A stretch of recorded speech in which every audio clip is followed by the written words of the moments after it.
দিন কিন্তু একটা শিরোপা খরা ছিল। এই জায়গা থেকে কিন্তু এই ২২ বছর পরে এই শিরোপাটা পাওয়াতে প্রতিটা ডিপার্টমেন্ট মডার্ন যে সমস্ত ডিপার্টমেন্টে খেলে ফুটবল, ক্রিকেট, হকি, অন্যান্য ইভেন্টগুলি সব কিছুতে কিন্তু মানুষের একটা সাহসটা আরও বাড়বে, সামনে একটা ভালো খেলার জন্য প্রেরণা যোগাবে। আমি মনে করি এই ঐতিহ্যবাহী ক্লাব, এই ক্লাবটার এই সাফল্য কিন্তু আমরা সবসময় চাই।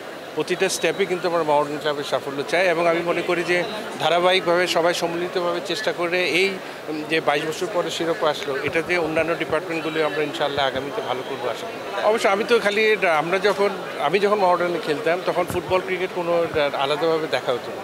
আমরা কিন্তু ফুটবলের প্রতিটা ম্যাচে কিন্তু মানে স্টেডিয়ামে থাকতাম। আমি তো একটা ম্যাচও মিস করতাম না।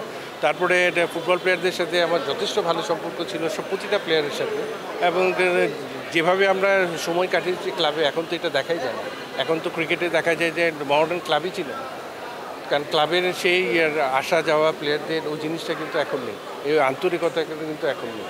তো সেই হিসাবে এটা আবার জাগরণ হিসাবে আমি মনে করি যে এটা অবশ্যই আমাদের গড়ে তুলতে হবে, ক্লাব কালচারটাকে আবার আগের মতো আনতে হবে। তাহলে দেখবেন যে প্রতিটা ইভেন্টে আমরা ইনশাল্লাহ মডার্ন আগামীতে আরও ভালো করি। অবশ্যই, কারণ এই ক্লাব কিন্তু অনেকটা ঝিমিয়ে পড়েছিল এই শিরোপা না পাওয়ার জন্য।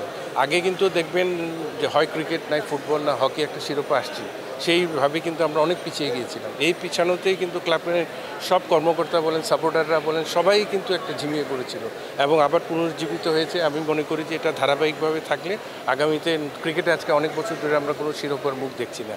এবং আমার মনে আছে ২০০৩-এ আমি শেষ মনে হয় আমি দেখে গিয়েছিলাম শিরোপাটা, তখন আমি খেলতাম একসাথে। তো এটার পরে আর কোনো শিরোপার কোনো ধারা কিছু নেই। তো আমি মনে করি যে এই আজকের এই দিনটার থেকে আমাদের শুরু করা উচিত। আগামীতে মডার্নের সাফল্য আরও দেখবো, আমরা দেখে যেতে চাই।